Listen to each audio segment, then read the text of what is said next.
Le fret est l'un des aspects les plus cruciaux du commerce international.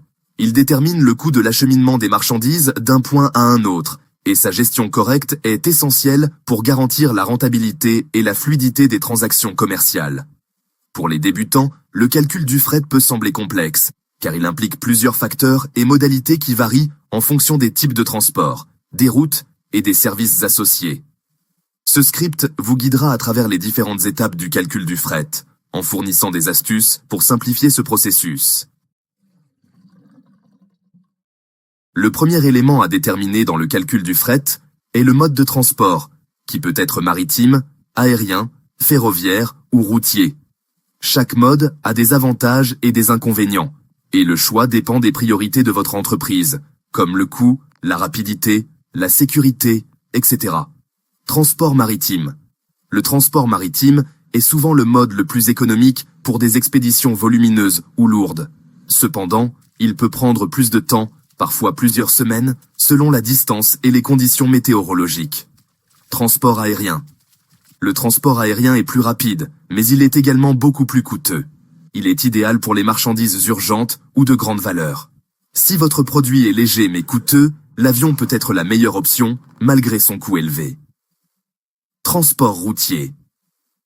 Le transport routier est souvent utilisé pour des livraisons régionales ou pour compléter d'autres modes de transport. Les coûts varient en fonction de la distance et des conditions de circulation.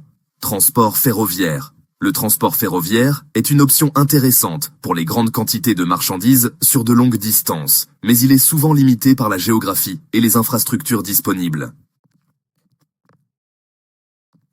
Le coût du fret est fortement influencé par le poids et le volume des marchandises. Ces deux facteurs sont utilisés pour déterminer le coût du transport, notamment dans les modes de transport maritime et aérien. Poids brut versus poids volumétrique. Le poids brut est simplement le poids total de la marchandise, y compris l'emballage. Cependant, certains transporteurs utilisent aussi le poids volumétrique, ou poids cubique, surtout pour les produits légers mais volumineux. Le poids volumétrique est calculé selon la formule suivante. Poids volumétrique. DA, longueur, X, largeur, X, hauteur. Facteur de conversion. Dans le transport aérien, ce facteur de conversion est généralement de 6000 pour les dimensions en centimètres et dans le transport maritime, il peut être de 1000. Si le poids volumétrique est plus élevé que le poids brut, le transporteur facturera sur la base du poids volumétrique. Poids de l'envoi. Le calcul du poids de l'envoi est essentiel pour savoir si vous devez payer des frais supplémentaires ou non. Parfois, des frais supplémentaires sont appliqués au-delà d'un certain poids ou volume. Une fois que vous avez déterminé le mode de transport et le poids ou volume de l'envoi, il vous faut estimer le coût global du fret.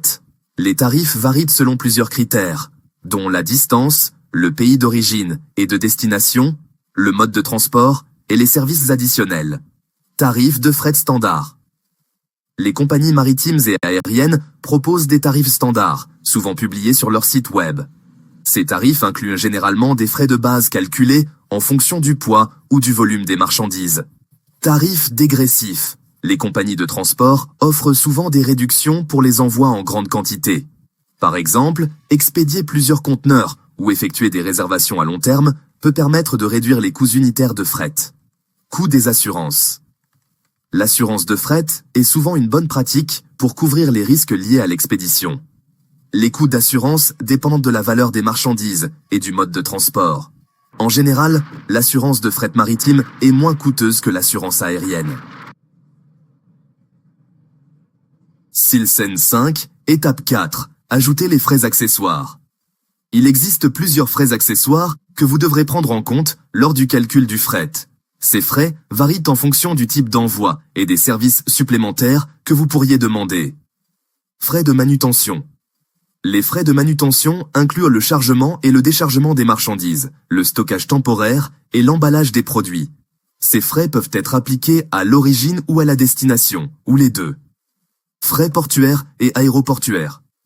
Les frais portuaires sont des frais liés à l'utilisation des infrastructures portuaires et aéroportuaires pour l'expédition et la réception des marchandises. Ces frais peuvent inclure des droits d'amarrage, des taxes sur les conteneurs ou encore des frais d'inspection. Frais de douane et taxes. Les frais de douane sont des frais imposés par les autorités douanières pour l'importation et l'exportation de biens. Cela inclut les droits de douane, les taxes sur la valeur ajoutée, TVA, ainsi que d'autres frais administratifs ou de conformité. Ces coûts sont généralement à la charge de l'importateur, mais il peut être utile d'inclure une estimation de ces frais dans le calcul initial. Frais supplémentaires. Si des services supplémentaires sont nécessaires, comme un transport express ou un service de livraison porte-à-porte, ces frais peuvent être ajoutés au coût initial du fret. Scène 6. Étape 5. Calcul des délais de livraison et choix du service. Un autre élément clé à prendre en compte dans le calcul du fret est le délai de livraison. En fonction de la nature de vos produits et de vos exigences en termes de timing, vous devrez peut-être choisir un service express ou un autre service accéléré, ce qui augmentera évidemment le coût. Scène 7. Étape 6. Prendre en compte les fluctuations des prix du fret. Le prix du fret peut fluctuer en fonction de nombreux facteurs, la saisonnalité, par exemple, en période de fête, l'évolution du coût des carburants, les conditions économiques mondiales, ou encore les taux de change. Assurez-vous de toujours obtenir des devis actualisés auprès de vos transporteurs. Scène 8. Conclusion. Calculez le fret avec précision. En résumé, pour calculer le fret dans le commerce international, il est important de suivre une approche méthodique. Voici les points clés à retenir. Choisir le mode de transport, que ce soit maritime, aérien, routier ou ferroviaire, en fonction de vos priorités. Calculer le poids et le volume des marchandises pour déterminer le tarif. Estimer les coûts de transport en fonction des tarifs standards et des réductions éventuelles. Ajouter les frais accessoires tels que les frais de manutention, les frais portuaires, les assurances et les droits de douane. Tenir compte des délais de livraison et des services supplémentaires nécessaires. Le calcul du fret est une compétence qui s'améliore avec la pratique. Avec le temps, vous serez capable d'optimiser vos coûts de transport et de prendre des décisions éclairées sur le choix des services qui répondront le mieux aux besoins de vos clients et à la rentabilité de vos activités commerciales.